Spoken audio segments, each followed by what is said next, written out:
precisamos agregar valores.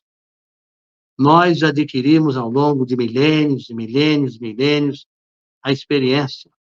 Dessas experiências, desses milênios multimilenários, nós adquirimos conhecimentos. Nós precisamos separar conhecimentos bons e conhecimentos maus, porque o conhecer significa dizer que você vai usar através da compreensão, já que você conhece o certo e conhece o errado, e você não quer o errado, você quer o certo. Nós dispomos de tecnologia para a qualquer momento pensar, através de conhecimentos, tudo aquilo que desejamos saber dos recursos tecnológicos deste mundo moderno que estamos a viver. E se nós adquirimos a experiência, adquirimos o conhecimento, portamos uma tecnologia valiosa, vamos usar a sabedoria de aproveitar tudo isso que nós temos para a ele somar os valores éticos e morais, sem o qual não será possível nós usarmos o arbítrio para discernir a aplicabilidade do correto e do incorreto.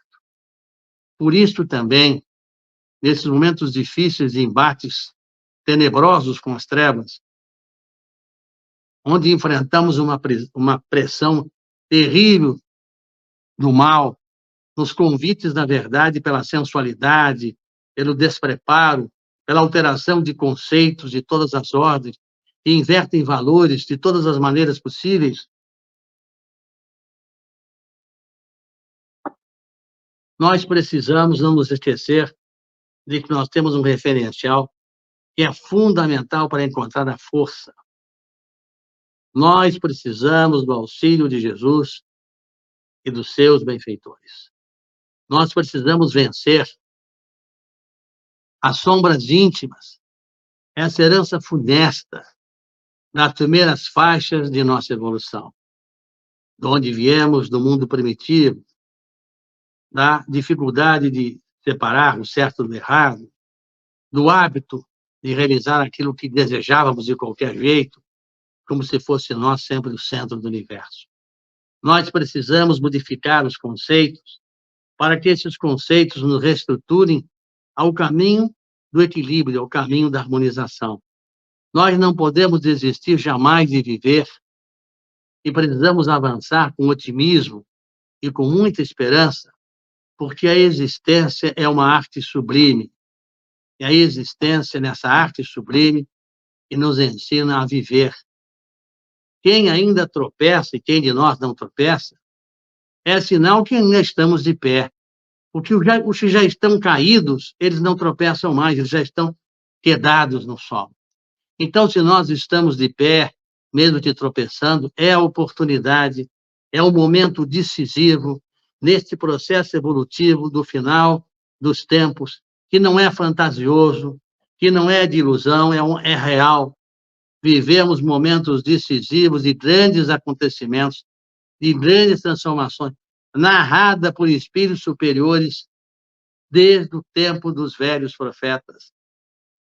E, evidentemente, passando por Jesus e por todos aqueles que nominamos, que trouxeram, pela sua capacidade superior de antever o futuro, aquilo que precisamos para que possamos despertar em nós a cautela, para despertar em nós a prudência, que é assim, bom, se isto vai acontecer e se nós estamos avisados, o que é que nós precisamos fazer para não sermos alcançados pelos acontecimentos indesejosos? Este é o aviso que Deus mandou, sem dúvida, a Jonas para avisar na tribo de Zebulon aos ninivitas.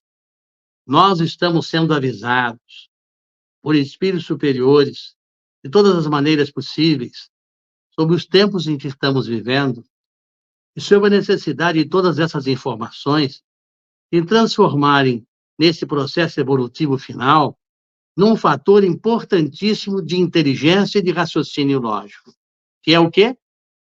A prudência, a cautela, de avaliar, de refletir, de pensar, de ver quem é que dá esta orientação.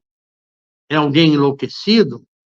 ou são lustros espíritos de nível superior, que já passaram pela experiência terrena, pelas fragilidades humanas, e são aqueles que, como benfeitores do Cristo amado, trazem a sua mensagem de luz e de amor. No Evangelho de Mateus, o joio e o trigo emergem do solo. Veja bem, no Evangelho de Mateus. Enquanto no Apocalipse se enfoca a colheita da uva madura.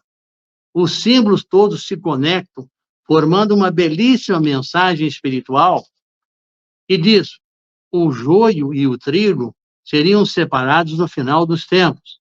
Mateus, parágrafo 13, versículo 39 e 40. Pelos anjos enviados por Jesus, diz Mateus. O joio será lançado na fornalha ardente. Mateus, parágrafo 3º, versículo 42. No livro do Apocalipse, o parágrafo 14, versículo 14, fala do retorno de Jesus, o seu novo retorno, e num quiasmo que é extraordinário do ponto de vista da interpretação. Lembrar o que é quiasmo? É a disposição cruzada da ordem das partes simétricas de duas frases, uma é a antítese da outra. No Apocalipse 14, 14, veja bem, é falar do retorno de Jesus, é a parte do final. No Apocalipse 14, 15 e 16, a participação do Espírito da verdade nos instantes finais, veja, associado ao retorno de Jesus. No Apocalipse 14, 17, fala do envio de Kardec à Terra, com a sua tiara, está bem claro. No Apocalipse 14, 18, fala na ordem do mestre. Mestre determinou a vinda de quê?